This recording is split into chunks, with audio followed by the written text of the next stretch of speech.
President Trump eases up on the United Nations. Congressional Republicans take one last stand against Obamacare.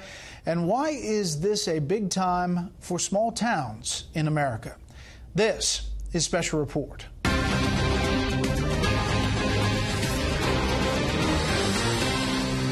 evening. Welcome to Washington. I'm Brett Baer. This is the second hour of our special two-hour program all this week. President Trump wants the United Nations to be great and fulfill what he calls its tremendous potential. His comments today, ahead of a major speech tomorrow, are a far cry from the open contempt he showed to the world body when he was running for president. Let's start off this hour with Chief White House correspondent John Roberts, who's in New York tonight. Good evening, John. Good evening to you, Brett. During the campaign and after becoming president, President Trump promoted an America First policy, but he is making it clear at the United Nations General Assembly this week that does not mean America alone.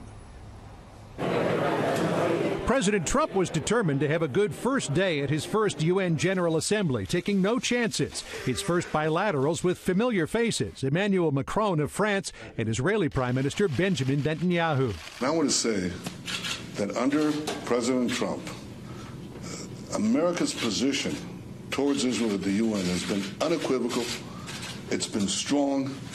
It's got both clarity and conviction. Netanyahu's effusive praise of the president on 3 occasions now has mostly laid to rest questions about how strong an ally the president would be toward Israel. President Trump repeating today his commitment to finally see peace between Israel and the Palestinians. I really think we have a chance. I think Israel would like to see it, and I think the Palestinians would like to see it. And I can tell you that the Trump administration would like to see it. So we're working very hard on it. We'll see what happens.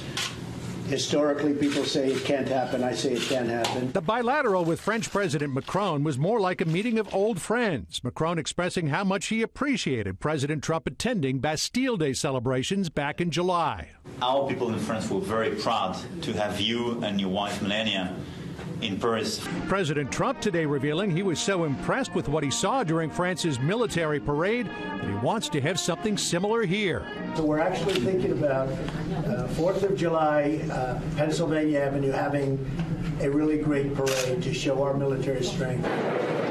President Trump also appeared to find a friendly audience at his first official UN event, a meeting to discuss reform of the 72-year-old organization. UN Ambassador Nikki Haley revealing attendance was so high they had to move the gathering. We had to get a bigger room to accommodate everyone here today. During the campaign, the president was critical of the UN, tweeting that while it has, quote, such great potential, right now it's just a club for people to get together, talk, and have a good time. So sad. This morning, President Trump was less strident in his language, but no less forceful in his call to change the culture at the UN. We encourage the Secretary General to fully use his authority to cut through the bureaucracy, reform outdated systems, and make firm decisions to advance the UN's core mission. The president appears to have an eager partner in his drive for reform. UN Secretary General Antonio Guterres joining the call for the UN to focus less on process, more on people and results. Someone recently asked what keeps me up at night.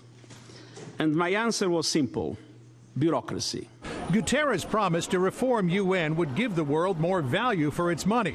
On that front, President Trump had a similar message for the 193 member states as he had earlier this year for NATO nations. We must ensure that no one and no member state shoulders a disproportionate share of the burden, and that's militarily or financially. Tomorrow morning, the president gives his first address to the United Nations General Assembly. That's at 10:30 in the morning. Terrorism, North Korea, and Iran will all be at the top of that agenda. As Ambassador Nikki Haley put it, Brett, the president will slap the right people and hug the right people. More on this with the panel. John Roberts in New York. John, thanks.